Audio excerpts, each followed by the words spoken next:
बउआ के मामा के ले कहना है का अरे बोरा बोरा चूरा हमें मंगाई घर हमें रखवाई रे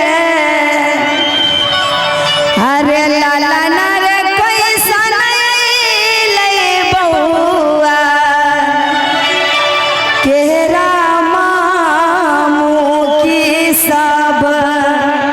अचुरावा फाइक गेलई रे। भैया एक मिनट जरा डीजे बंद करवा दीजिए। बोरा बोरा चुरावा हमें मंगाई घर में धराई रे रे लाला ना रे कैसा नहीं ले बउआ चुरावा फाइक गेलै रे रे लाला ना रे कैसा नहीं ले बउआ केरा मामू की सब चुरावा फाइक गेलै रे।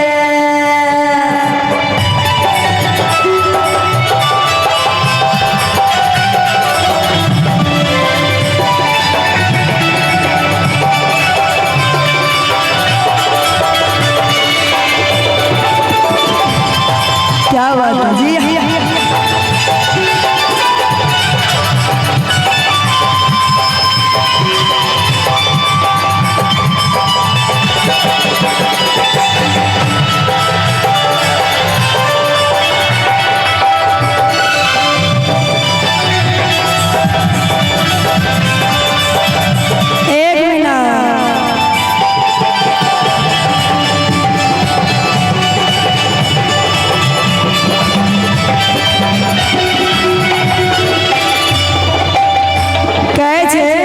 कि मामू जब चुरवा फेंक जाए छे तब बउआ के पप्पा कहे छथिन, बउआ के पप्पा लाली साहनी जी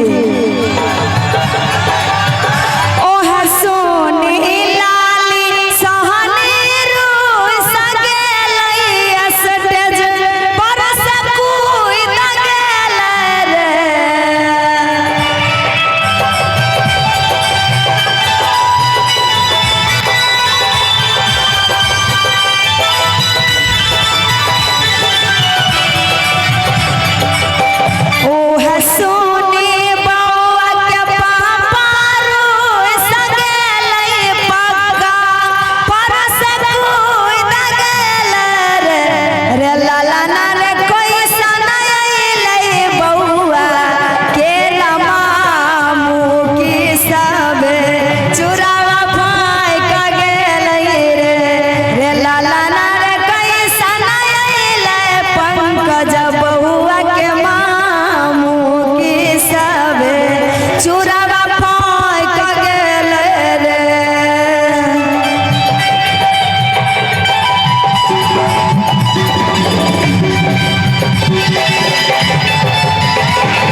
ना तो फेंक दी है कचरा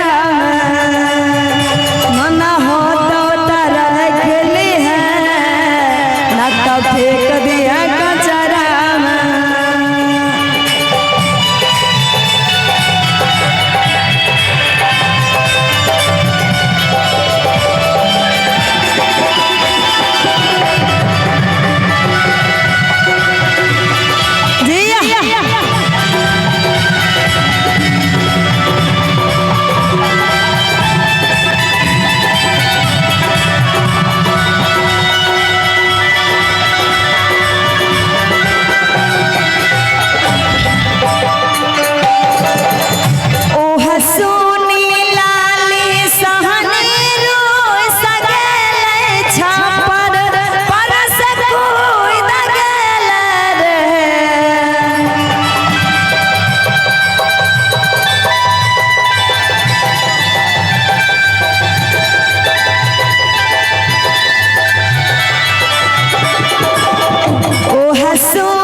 और अच्छा लगा हो तो एक बार जोरदार ताली हो जाए, जोरदार ताली आप गाना ना। हाँ